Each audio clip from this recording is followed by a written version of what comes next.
ગુજરાતમાં યાત્રાધામો ખાતે ઉજવાતા ઉત્સવો એટલે કલા સંસ્કૃતિનો સુભગ સમન્વય અંતર્ગત ચોટીલા ખાતે તારીખ 11 અને 12 માર્ચે 2 દિવસીય ચોટીલા ઉત્સવ 2025 યોજાયો। રમત ગમત યુવા અને સાંસ્કૃતિક પ્રવૃત્તિઓ વિભાગ, ગુજરાત સરકાર કમિશનર યુવક સેવા અને સાંસ્કૃતિક પ્રવૃત્તિઓની કચેરી ગાંધીનગર તથા જિલ્લા વહીવટીતંત્ર સુરેન્દ્રનગર દ્વારા જિલ્લામાં ચોટીલા ખાતે 2 દિવસીય ચોટીલા ઉત્સવનું આયોજન દર વર્ષે કરવામાં આવે છે, જે અંતર્ગત આ વર્ષે તારીખ 11 અને 12 માર્ચના રોજ ચોટીલા ઉત્સવ 2025નું ભવ્ય આયોજન કરવામાં આવ્યું।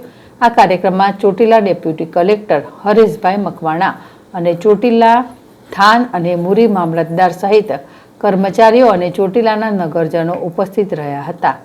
આ ભવ્યાતિ ભવ્ય ઉત્સવ અંતર્ગત 2 દિવસ દરમિયાન ગુજરાતભરના ખ્યાતનામ કલાકારો દ્વારા વિવિધ સાંસ્કૃતિક કૃત્યો રજૂ કરવામાં આવી। અત્રે નોંધનીય છે કે ગુજરાતમાં યાત્રાધામો ખાતે ઉજવતા ઉત્સવો કલા સંસ્કૃતિના સુભગ સમન્વય તરીકે પ્રસ્થાપિત થયા છે। ગુજરાત સરકાર દ્વારા વર્ષ 2014-15થી અલગ અલગ 11 પવિત્ર યાત્રાધામો ખાતે 2 દિવસના ઉત્સવનું આયોજન કરવામાં આવે છે।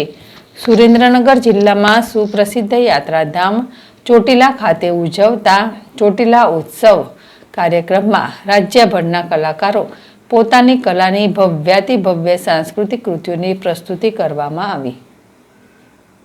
જગદીશ ઝાલા, જેડેશ ટીવી, ચોટીલા।